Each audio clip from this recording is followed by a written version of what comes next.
Imagine trying to buy a car. And the seller is Enzo Ferrari. No check is enough, no pedigree is enough. First you face il commendatore, and if the handshake happens, you pass. Decades later, that car sells for around $70 million, the most coveted machine in automotive history. How does a car go from forgotten to priceless? Of all cars on Earth, none has climbed like the Ferrari 250 GTO, the homologated race car for the road that distilled the 1960s into aluminum and fire. The 1960s were the golden age of sports cars, and Ferrari was laser-focused on racing. Road cars, a means to fund the war effort at Le Mans. The lineage starts earlier, the 250S, then 250 GTs, all built around Gioacchino Colombo's 3.0-liter V12, light, rev-happy, and lethal in the right chassis. Ferrari's 250 series success wasn't marketing, it was results.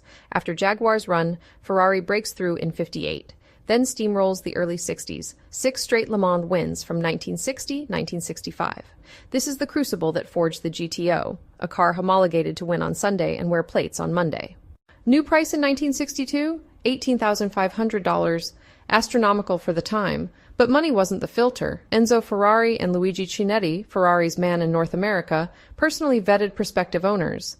Being rich wasn't enough.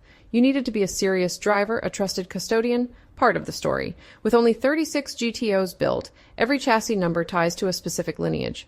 Early owners included legends like Phil Hill and Sterling Moss. The handshake wasn't snobbery, it was curation. For all its pedigree, the GTO wasn't always a blue chip. In 1969, one sold for $2,500, less than new.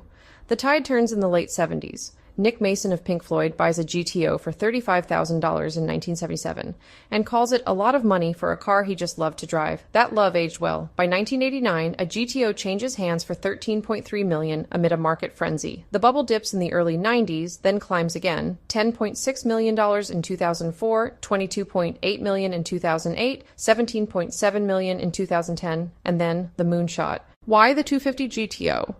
3 answers. Racing truth. It won because it was brilliant. Scarcity, just 36 cars, everyone documented.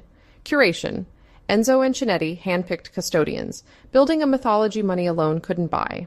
At some point, price stopped mattering. 17 million, 70 million, none of it moves the needle on a car that's functionally irreplaceable. The GTO isn't nostalgia. It's the proof of a moment when road and race were the same sentence. A car Enzo guarded at the door like an old world gallery, because he knew exactly what he'd made.